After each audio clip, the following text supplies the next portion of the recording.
Shalom, bien-aimés en Jésus-Christ.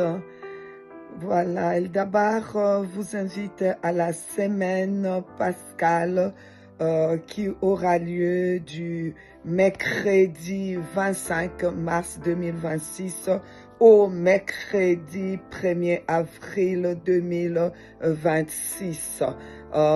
Nous aurons des temps, ce sera des temps de prière pendant cette semaine-là, de 5h30 du matin à 7h du matin. Nous aurons un temps où on va vraiment prendre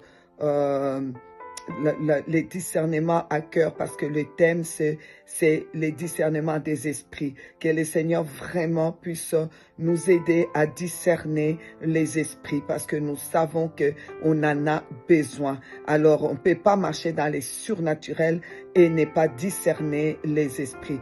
Vous savez, les disciples suivaient Jésus-Christ, ils étaient avec Jésus-Christ, ils étaient enseignés par Jésus-Christ. À un moment donné, ils vont rentrer dans une ville et cette ville va refuser de les recevoir avec Jésus-Christ.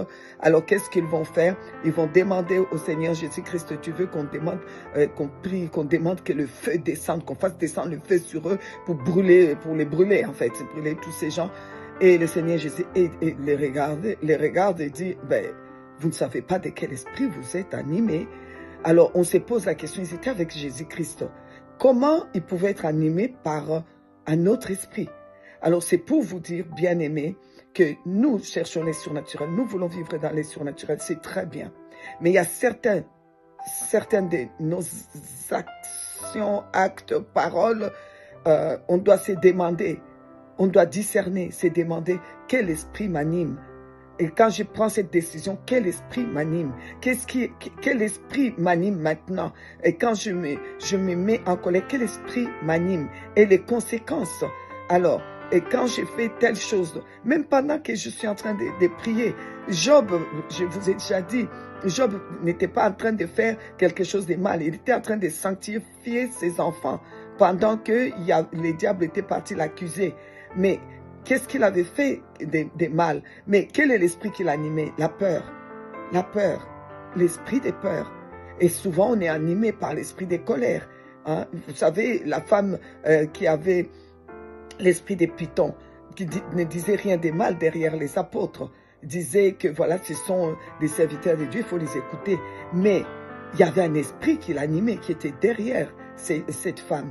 Il faut apprendre à discerner les esprits. Alors donc, nous aurons cette semaine-là vraiment à un peu exhorter sur le discernement des esprits, à prier pour que les seigneurs nous aident vraiment à avoir le discernement des esprits et à marcher avec les discernements des esprits. Vous savez, beaucoup de gens qui font l'occultisme ont toujours, eux, ils savent comment discerner et avoir un esprit derrière. Vous savez, Balak, quand il voulait faire du mal au peuple de Dieu, au peuple d'Israël, il a été chercher Balaam. Il savait quel était l'esprit qui animait Balaam à ce moment-là. Il savait très bien. Et c'était la même chose que lui, il avait pour pouvoir détruire Israël. Alors donc, il a été chercher Balaam. Alors nous devons faire attention à cela. Le discernement des esprits est très important. Nous allons passer du temps avant la Pâque à prier, que le Seigneur vraiment, le Christ, notre Seigneur et Sauveur, puisse nous aider à avoir le discernement des esprits. Amen. Que Dieu vous bénisse. Alors, on vous attend tous les matins à partir de mercredi 25 mars jusqu'au mercredi 1er avril. On vous attend à 5h30 du matin. Petite exhortation, temps de prière comme on fait toujours. Exhortation, temps de prière, vraiment prier les discernements des esprits. Seigneur, Seigneur, donne-nous ce discernement des esprits. Ouvre nos yeux, fais-nous vraiment comprendre les discernements des esprits. L'heure, c'est l'heure de la Belgique et nous serons sur Zoom. Amen, amen, amen. Que Dieu vous bénisse. Et donc, nous sommes à bientôt. Nous vous aimons. Bye.